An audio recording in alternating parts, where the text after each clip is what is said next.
ओम श्री परमात्मने नमः। श्री दुर्गा सप्तशती अध्याय 13वां अथ त्रयोदशोऽध्यायः। सुरथ और वैश्य को देवी का वरदान। ध्यानम। जो उदय काल के सूर्य मंडल की सी कांति धारण करने वाली हैं, जिनके 4 भुजाएं और 3 नेत्र हैं, तथा जो अपने हाथों में पाश, अंकुश, वर एवं अभय की मुद्रा धारण किए रहती हैं, उन शिवा देवी का मैं ध्यान करता हूँ। ऋषि कहते हैं, राजन, इस प्रकार मैंने तुमसे देवी के उत्तम महात्म का वर्णन किया, जो इस जगत को धारण करती हैं। उन देवी का ऐसा ही प्रभाव है। वे ही विद्या ज्ञान उत्पन्न करती हैं। भगवान विष्णु की माया स्वरूपा उन भगवती के द्वारा ही तुम ये वैश्य तथा अन्यान्य विवेकी जन मोहित होते हैं, मोहित हुए हैं तथा आगे भी मोहित होंगे। महाराज, तुम उन्हीं परमेश्वरी की शरण में जाओ। आराधना करने पर वे ही मनुष्यों को भोग, स्वर्ग तथा मोक्ष प्रदान करती हैं। मार्कंडेय जी कहते हैं, क्रौष्टुक जी, मेधा मुनि के ये वचन सुनकर राजा सुरथ ने उत्तम व्रत का पालन करने वाले उन महाभाग महर्षि को प्रणाम किया। वे अत्यंत ममता और राज्यापहरण से बहुत खिन्न हो चुके थे।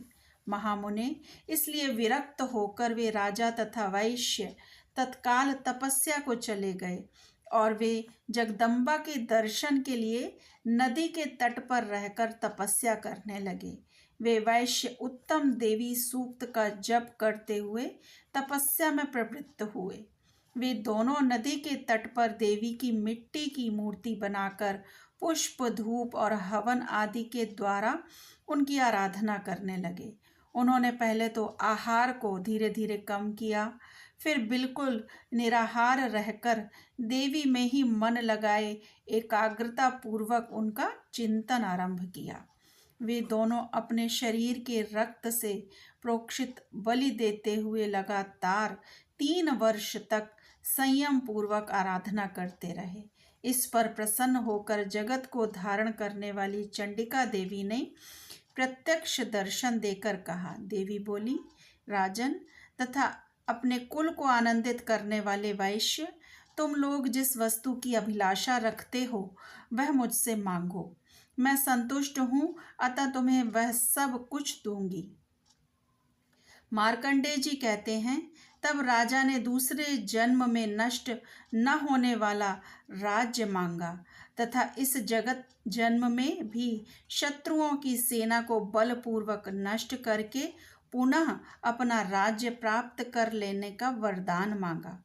वैश्य का चित्त संसार की ओर से खिन्न एवं विरक्त हो चुका था और वे बड़े बुद्धिमान थे, अतः उस समय उन्होंने तो ममता और अहंता रूप आसक्ति का नाश करने वाला ज्ञान मांगा। देवी बोली, राजन, तुम थोड़े ही दिनों में शत्रुओं को मारकर अपना राज्य प्राप्त कर लोगे। अब वहाँ तुम्हारा राज्य स्थिर रहेगा। फिर मृत्यु के पश्चात तुम भगवान विवस्वान सूर्य के अंश से जन्म लेकर इस पृथ्वी पर सावर्णिक मनु के नाम से विख्यात होगे। वैश्यवर्ग, वैश्यवर्य, तुमने भी जिस वर को मुझसे प्राप्त करने की इच्छा की है उसे देती हूँ।